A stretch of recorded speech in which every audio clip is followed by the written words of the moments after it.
In 1999, Silver Dollar City in Branson, Missouri opened Buzzsaw Falls. This is the prototype Premier Ride's liquid coaster. This water ride is a fun family coaster to cool down in the hot Missouri sun. However, this had extreme unreliability issues that forced it to close down. Wait, what's that?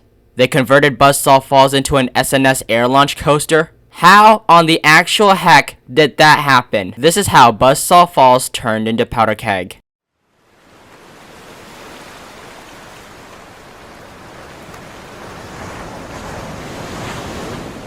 One of the things Silver Dollar City is known for is its massive caves underneath the park. Called Marvel Cave, this labyrinth of rocks has been buried in the Ozark Mountains since the 16th century. Henry T. Blow first discovered this and led an expedition into the caves for what they believe was marble inside. However, the caves containing any marble was pretty much non-existent. The caves remained undisturbed until 1882, when several mining companies went down the hole to find valuables like lead and limestone. This continued until 1889, when the Lynch family bought the caves. They converted it into a tourist attraction where visitors can explore the caves. If you ever been to Ruby Falls in Tennessee, this is similar to this. This lasted under the Lynch ownership for over 50 years up until April 1955, when Hugo Hirschend bought the caves from Lynch. Hirschend purely operated Marvel Cave for another decade, but one of the things they added into the caves was a funicular railway to take passengers from the caves back into the overworld. And the Army Corps engineers actually said this railway could not navigate the course, specifically a tight turn halfway through the journey, but Hirschend took a calculated risk and it was successful. This risky mindset has been the drive for the many innovations to come from Hirschend. In 1960, Hirschend realized they needed another attraction to pair Marvel Cave with to attract more guests. This needed attraction would be a new theme park themed to an 1880s Ozark village. This theme park is filled with shops,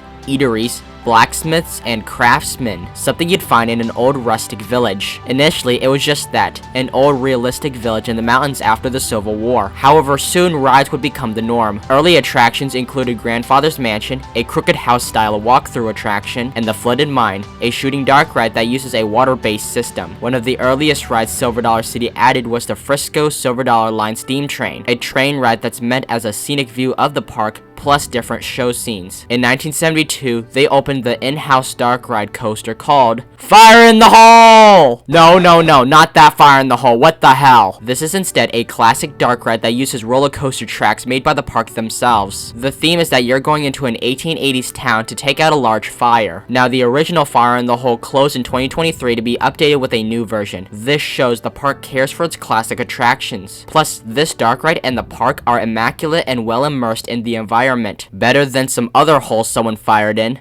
Bro, what the fuck is this? In 1981, the park opened the American Plunge Log Flume. This classic bar log flume has a good presentation with the theming and a set in the woods, combined with that soaking feeling you get to cool down. Silver Dollar City would continue to add new rides, food stands, and shops, but their next coaster wouldn't come until 1993 with Thunderation. This is an aero mine train known for two things. First, and this goes for every single coaster at Silver Dollar City, is the terrain used going around the hillside. The other thing is that compared to other mine trains, Thunderation has a much more wilder layout. This makes sense since A, the terrain made for a much larger coaster, and B, the aero jankiness causes out of control moments. Now, it's important to note that due to how Hirschend plans out its future, along with its sister park Dollywood, it usually takes much longer for them to get a new coaster. Sometimes never if you're not a fan favorite. Looking at you, Wild Adventures, like seriously, what is going on with you? But for Silver Dollar City's next new coaster is the discussion of today's story. In 1998, SeaWorld Orlando in Florida was looking to break into the Orlando coaster market. This was no easy task as they had to deal with the chaos that is Disney and Universal. Usually when you want to stand out in a competitive market, you build something that no one else has. In this case, they would add Journey to Atlantis. This mock creation is notable for being the first ever water coaster. A water coaster is similar to a traditional log flume, but portions uses a roller coaster track. Now, Big Timber Log Ride in Oregon is technically the first water coaster, as that opened in 1996. However, that barely qualifies as a coaster, as the only coaster moment is this little dip. So most people consider Journey to Atlantis the first true water coaster. Journey to Atlantis is a combination log flume, roller coaster, and dark ride. It is a fun and cooling ride you should try next time you go to SeaWorld Orlando. This would cause a somewhat surge for the water coaster for the uniqueness of getting wet while on a coaster. While Mach is the king of water coasters, other manufacturers like Intamin came onto the scene with their take. make. One of the earliest manufacturers to do so is Premier Rides. This was a little weird to say the least, because Premier is mostly known for their magnetic launch coasters. Heck, to this day, Premier only produced 3 non-launch coasters. The first was Runaway Mountain at Six Flags Over Texas in 1996. This is Premier's take on the Windstorm layout. The guests say that the indoor setting and more perfected precision makes Runaway Mountain a great family coaster. 3 years later, Premier dabbled in the water coaster. Now during this time, they were full on deck with the LAM launches, mainly their spaghetti bowls and shuttle loops, so their version of a water coaster would be so foreign from what they're used to. Luckily, some random park bit the bullet for this new coaster. This of course would be Silver Dollar City. As I said before, Silver Dollar City is known for building risky prototypes that may or may not be successful. We just saw that this year with the new Fire in the Hole, as that's the first of its kind from Rocky Mountain Construction. The reason Silver Dollar City went for this Premier creation is for 2 reasons. First, it gives them a marketable ride that you can't find within a 6-hour radius. Second, this helps with maintenance for cooling down in the hot Missouri sun. Let's say American Plunge needs to be closed for refurbishment, this can stay open to cool guests off. So Silver Dollar City bought the first from Premier and opened it in 1999. This would be Buzzsaw Falls.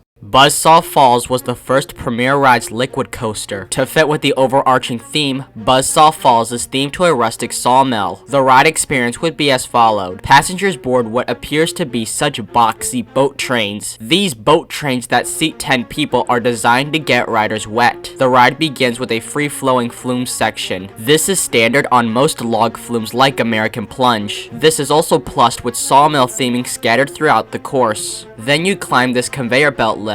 At this point, you're probably wondering, this is just a normal flume ride, where's the coaster part? After this is a coaster section that's essentially 2 dips and a long sweeping turn into another lift hill. At the top is a left turn into a shack. This is where your final drop into the splashdown is, cooling and thrilling you off in the process. Finally, you go through another flume section into the brakes. Buzzsaw Falls is a rather simple ride, but the final drop and splashdown gave guests a reason to ride. However, not many guests got to ride this during its tenure. Premier didn't think Buzzsaw was so simple because this flume would constantly fall and shut down for hours on end. I mean, this is kind of expected from Premier in the 90s. Not only was this a prototype, but Premiers in the 90s were extremely unreliable. This was especially apparent with the LAM shuttle loops, mainly the chiller. However, the X factor between those and this is that those have LAM launches. This doesn't have any launches. However, we have sources on why Buzzsaw Falls is so problematic. The biggest culprit was its sensors. Unlike most roller coasters that uses proximity sensors, Buzzsaw Falls uses infrared sensors. These are meant to detect the trains while on the course. The issue is that these infrared sensors would constantly glitch out. This would trigger faults that either stop the train or cause other problems. The ride would also have several computer problems because of these sensors. Another problem is that for some reason, Buzzsaw Falls was unable to run without water. This means thousands of gallons of water needed to be pumped just to run the damn coaster. This destroyed the park's maintenance budget because of the cost of all that water. It's even more of a problem when you realize Silver Dollar City is in an area that sometimes struggles to get any water. Related to that, you may have noticed these weird plexiglasses on the trains. The trains had a problem of flooding the whole thing with tons of water. Thus came these plexiglasses to keep some water out. However, the trains destroyed the operations because riders sometimes had trouble to get in and out of the trains, meaning the capacity of Buzzsaw Falls was extremely minimal. Finally, you may have noticed this catwalk where this turn is. Usually catwalks in valleys means that the coaster tends to have valleying issues, or getting stuck in between the course. So Buzzsaw Falls may have issues with the ride getting stuck.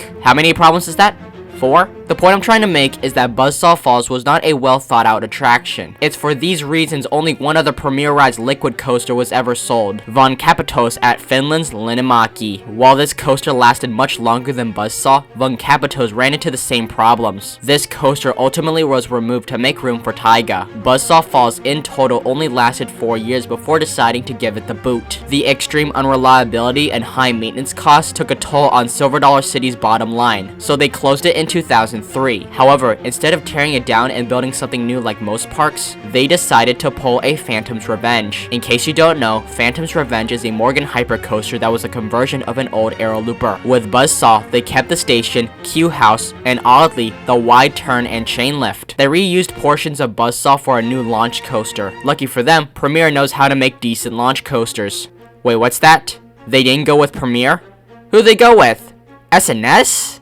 Really? That's so weird! Not only was this not one of their coasters, but the result ended up being so foreign from what Buzzsaw Falls previously was, and S&S used their most prominent technology they had at the time. In 2001, S&S Worldwide debuted their Extreme Thrust Air Coasters. These would be Hypersonic XLC at Virginia's King's Dominion and Dodonpa at Japan's Fuji-Q Highland. This innovation came from S&S's popular Space Shot and Turbo Drop Towers. S&S realized they can use the compressed air from their drop towers and use it on a roller coaster. Unfortunately, both coasters ended up being reliability nightmares for their parks. With Hypersonic, that was the prototype S&S made, and that coaster was always closed more often than not. Hypersonic didn't even last a whole decade before getting the scrapyard treatment. While Dodonpa lasted much longer than Hypersonic, somehow that coaster broke the bones and spines of 18 riders at the tail end of its lifespan. And since Japan is stingent when it comes to safety, Dodonpa closed in 2021 and was announced to never reopen again in 2024. With the failure of the thrust air, S&S had to go back and revitalize the Air-Launch. In the meantime, they went into random mode by producing the most bizarre coasters they can think of. In 2003, they built their first wooden coaster in Timberhawk at Washington's Wild Waves. Yeah, that's right, S&S made wooden coasters. The only reasons they made woodies was because they hired CCI employees after they went under. However, that venture was a complete bust since they shut down the division after 2004. By then, S&S had fixed the major problems plaguing the thrust air, but they introduced this in the most bizarre way possible, by using a layout that reuses the tracks of Buzzsaw Falls. With this new layout, the wide turned into the chain lift and drop remains. However, everything else, including the entire first half, is new S&S track. The new ride opened in 2005. Called Powder Keg, this coaster was very well received for its diverse layout. Powder Keg reuses the station building of Buzzsaw Falls. Funny enough, Powder Keg pays homage by having a former Buzzsaw Falls train embedded on the roof. It looks destroyed, but it ties to the theme of explosions. The trains use the same restraints as the Scream and Swing flat rides. The ride begins with a transfer track. Because they were trying to reuse as much of the former attraction as possible, a transfer track was needed just to get to the launch. Then you wait for the air launch to power up. Once the traffic light hits green, you quickly launch up to 64 miles per hour or 103 km/h speed. This launch is extremely punchy due to its short acceleration. This makes the launch very good. The first element is one of many camelbacks on this ride. Now, I haven't ridden this yet, and I didn't bother to check what airtime this is. I assume this has good airtime because I always see this as one of the best from S&S. The valley of this camelback is a tight turn to the right into another camelback. Then you hit this overbank, which judging from the POV looks tight. This should produce some good positive G-forces. Then another camelback that doubles as a turn to the right. This is followed by a 270-degree helix. Now this is where it gets interesting. After this helix, you switch from the S&S to the Premier track. You can easily see this switch in the POV. The thing with this Premier section is that this was designed with the original speed of Buzzsaw Falls, so the banking of this turn was okay for the lower speeds of the original. However, because Powder Keg hauls with more speed, this turn is heavily underbanked. This causes you to experience very heavy laterals. Then you climb the Buzzsaw Falls chain lift. Yes, this is one of those rare rides that has both a launch and a lift. You rarely see this design language because they require the trains to handle both launch and lift. Also, placing the lift in the middle of the ride does to an extent kill the pacing. But for this ride, they had limited options. Anyway, after this is a turn to the right into that original drop, just without the water and shed. Side note, the reason why they couldn't keep the splashdown is because S&S Air-Launch coasters have major problems that prevent them from running in water, which means the ride immediately shuts down when it rains. Now, keep in mind with this lift, the height is 98 feet or 30 meters tall. But remember, Silver Dollar City is built on a large hillside. This makes the drop 110 feet or 34 meters tall, making the drop larger than the lift. After this, you finish out Powder Keg with another helix into the brakes. This completes 3,506 feet, 1,069 meters of track. Powder Keg is a major upgrade to Buzzsaw Falls. While Buzzsaw Falls was a decent family coaster, Powder Keg improves on the original in every way while still keeping the best of the former. And good news for you Disney nerds,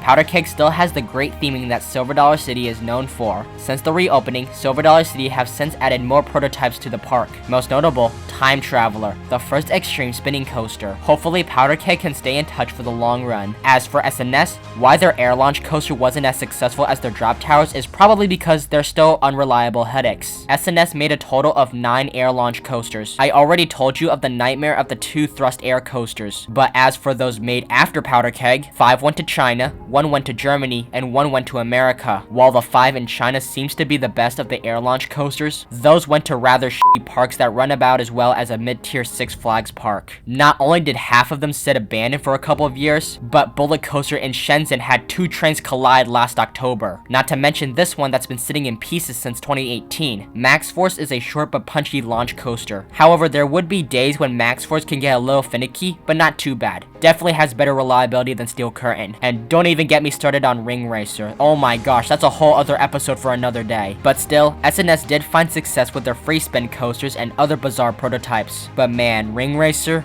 we need to talk.